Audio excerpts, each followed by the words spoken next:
성학생 여러분, 우리는 지금 사순절을 보내고 있습니다. 매일 우리의 삶은 기도와 말씀과 묵상으로 주님의 고난을 생각하며 새롭게 변화되는 삶을 살아야 하겠습니다. 지난 시간에 사랑은 비난을 두려워하지 않는다 라는 제목으로 말씀을 나눴습니다. 마리아는 가룟 유다가 비난함에도 불구하고 자기의 뜻을 굽히지 않고 예수님의 고난에 참여하고 장례를 준비하였습니다.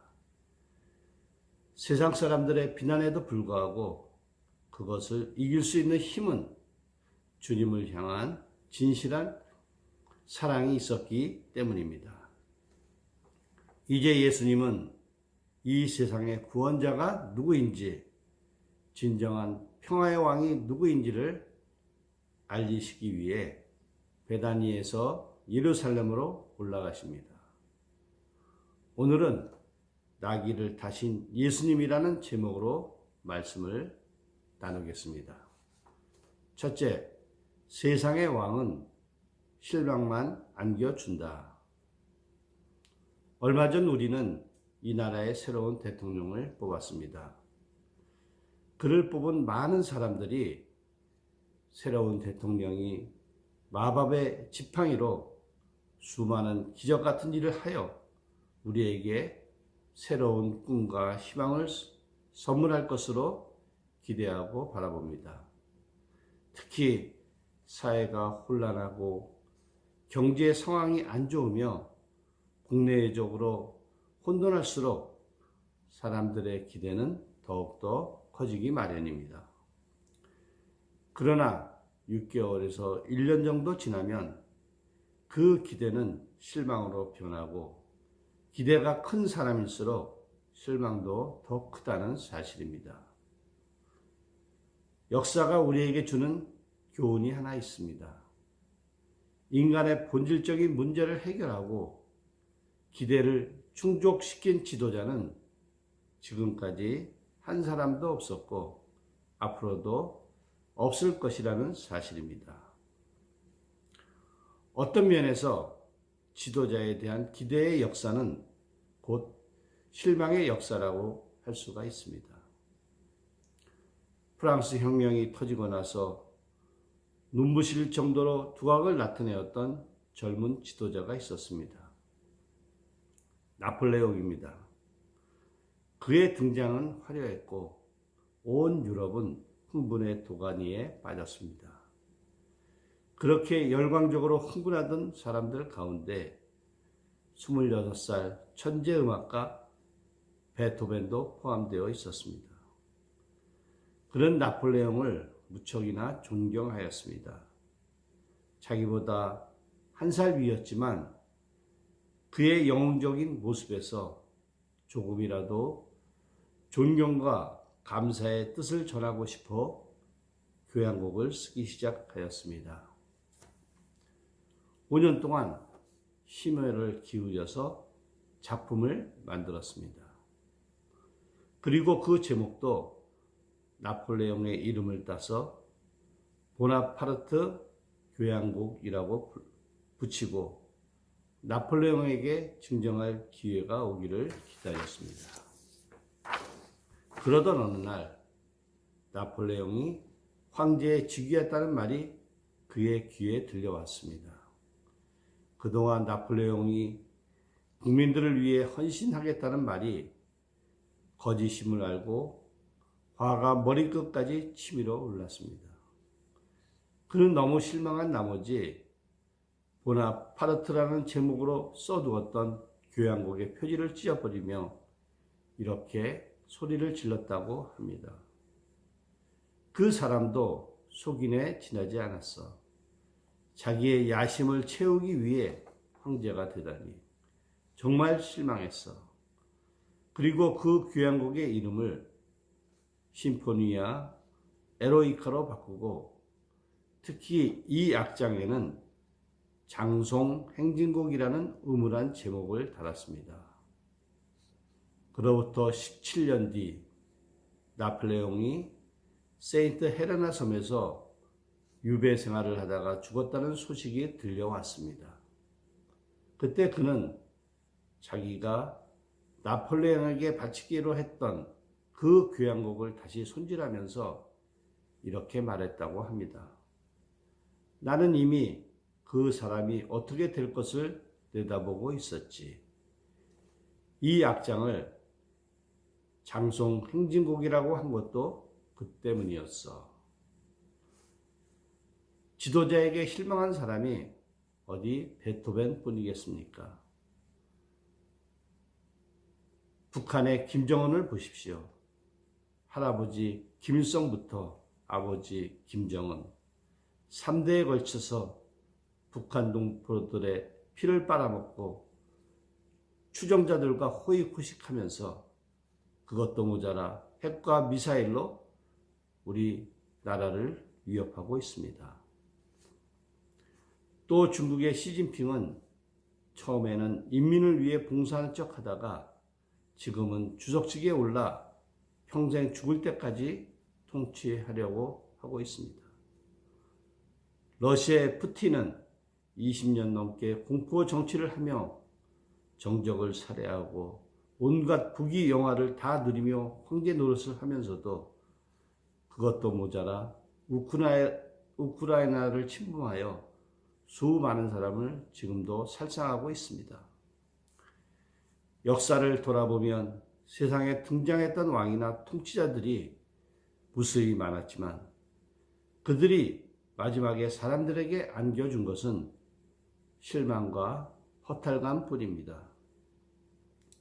그러나 우리가 오늘 읽은 말씀에 등장하는 어린 나귀를 타고 예루살렘에 입성하시는 예수님은 다릅니다. 하나님은 예수님을 가리켜 저분만이 만왕의 왕, 인류가 기다리는 진정한 왕이라고 선언하고 계십니다. 당시 로마는 세계 최대 강국이었습니다. 로마 정부에서 예루살렘에 파견한 빌라도 총독은 부하로부터 예수라는 사람이 어린 나귀를 타고 예루살렘으로 들어오는데 모든 사람들이 나가서 호산나 이스라엘 왕이여 하고 소리치고 있습니다. 하고 보고하는 것을 들었을 것입니다. 빌라도는 어린 나귀를 타고 온 주제에 왕은 무슨 왕이냐고 비웃었을 것입니다. 그러나 하나님은 단호하고 엄숙하게 선언하십니다. 예수만이 진정한 왕이요 구원자라고. 둘째, 나귀를 타신 예수님. 예수님은 베다니 나사로 집에서 조용히 하루를 쉬시다가 그 다음날 한 가지 중요한 결심을 하게 되었습니다. 나귀 새끼를 타고 예루살렘으로 입성해야 되겠다. 그래서 두 제자를 보내어 나귀를 구해오도록 했습니다. 그 내용이 마태복음에 자세히 기록되어 있습니다. 두 제자가 나귀를 끌고 오자 제자들은 나귀 새끼 등에 자기들의 겉옷을 엎고 예수님을 올라앉으시게 했습니다. 그런 다음 예수님이 예루살렘으로 들어가시는 길에 자기들의 옷을 펴기도 하고 종려나무 가지를 흔들기도 하며 호산나 호산나 찬송하리로다.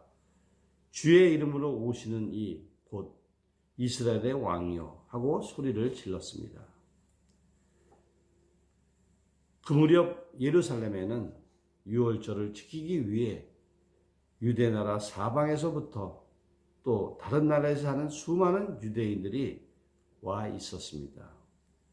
그들은 예수님이 어린 나귀를 타고 성에 들어오신다는 말을 듣고 너나 없이 달려나갔습니다. 예수님이 죽은 지 나흘이나 지난 나사로를 다시 살리셨다는 그 놀라운 소식이 이미 세간에 널리 퍼져 있어서 예수님이 나귀 새끼를 타고 예루살렘에 오신다는 말에 몰려나간 것입니다. 그들은 제자들이 호산나 이스라엘의 왕이여 하며 외치는 소리를 듣고 함께 들떠서 호산나 이스라엘의 왕이여 하며 소리를 질렀습니다. 종려나무는 평화를 상징하는 나무입니다. 그리고 호산나는 주여 우리를 구원하소서 하는 의미입니다. 거리로 달려나온 모든 사람들이 예수님을 바라보면서 자기들에게 참 자유와 평화를 주실 분으로 기대했던 것입니다. 예수님은 수많은 관중의 환호를 받으며 예루살렘 대로를 통해 성으로 입성하셨습니다. 이것은 참으로 놀라운 일입니다. 왜냐하면 그동안 예수님은 3년간 사역을 하시면서 한 번도 자신의 신분을 공적으로 노출시킨 일이 없었기 때문입니다. 그런 예수님이 지금은 나귀 새끼를 타고 예루살렘으로 입성하고 있습니다. 갑자기 태도를 바꾸신 것입니다. 자신이 다윗의 자손이요 평화의 왕이라는 것을 만천하에 선포하고 있는 셈입니다. 이것은 누가 시켜서 한 일이 아닙니다. 예수님 자신이 주도권을 쥐고 행동하신 것입니다. 그러나 제자들은 왜 예수님이 갑자기 태도를 바꾸셨는지 이해하지 못했습니다. 그들은 그 이유를 예수님이 부활하시고 승천하신 다음에야 그 이유를 알았습니다.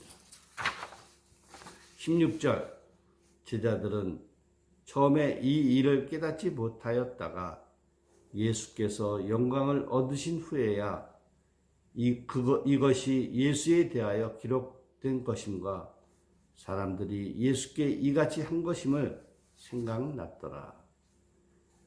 예수님은 수많은 사람들이 몰려들어 자기를 향해 호산나 이스라엘 왕이요 하고 소리를 지를 때도 그들의 입을 막지 않으셨습니다. 3, 4일 후에는 그들 중 대부분의 사람들이 자기를 십자가에 못 박으라고 소리치는 폭도로 변할 것임을 뻔히 아시면서도 그들이 자기를 이스라엘 왕이요 하고 소리치는 입을 막지 않으셨습니다. 예수님이 성전으로 들어가자마자 아이들까지 합세하여 호산나 이스라엘의 왕이요 하고 소리를 쳤습니다. 그것을 보고 화가 난 대제사장과 바리새인들이 예수님께 따지고 들었습니다. 당신 저 소리가 들리지 않소? 왜 저렇게 소리를 지는 것을 내버려 두시오? 그때 예수님이 유명한 말씀을 하시었습니다. 저 사람들이 소리를 지르지 아니하면 돌들이 소리를 지를 것이다. 왜 예수님이 이렇게 말씀을 하셨을까요? 15절 이는 기록된 바 시온 따라 두려워하지 말라. 보라 너희 왕이 나귀 새끼를 타고 오신다 함과 같더라. 이는 구약성경 스가랴 9장 9절의 말씀을 인용하여 하신 말씀입니다. 스가랴의 입을 통해서 하나님이 예언하신 말씀 가운데 메시아가 나귀 새끼를 타고 예루살렘 왕으로 구원자로 입성하신다는 말씀입니다. 예수님의 모든 말과 행동은 하나님의 말씀을 이루고자 하시기에 나귀 새끼를 타고 예루살렘 성에 입성하신 것입니다. 우리 기도드리겠습니다. 사랑의 하나님, 주님의 은혜를 감사합니다. 사순절을 보내며 주님이 나귀 새끼를 타시고 예루살렘에 입성하신 그 모습을 그려봅니다. 만왕의 왕 주님이 우리를 죄에서 구원하시기 위해 초라한 모습으로 오신 것을 생각하며 그 사랑에 감사하며 우리의 몸과 마음을 바치는 사순절 기간이 되게 하여 주시옵소서. 예수님의 이름으로 감사하며 기도 올렸사옵나이다. 아멘. 자, 우리 사순절을 경건한 마음으로 보냅시다. 할렐루야. 아멘.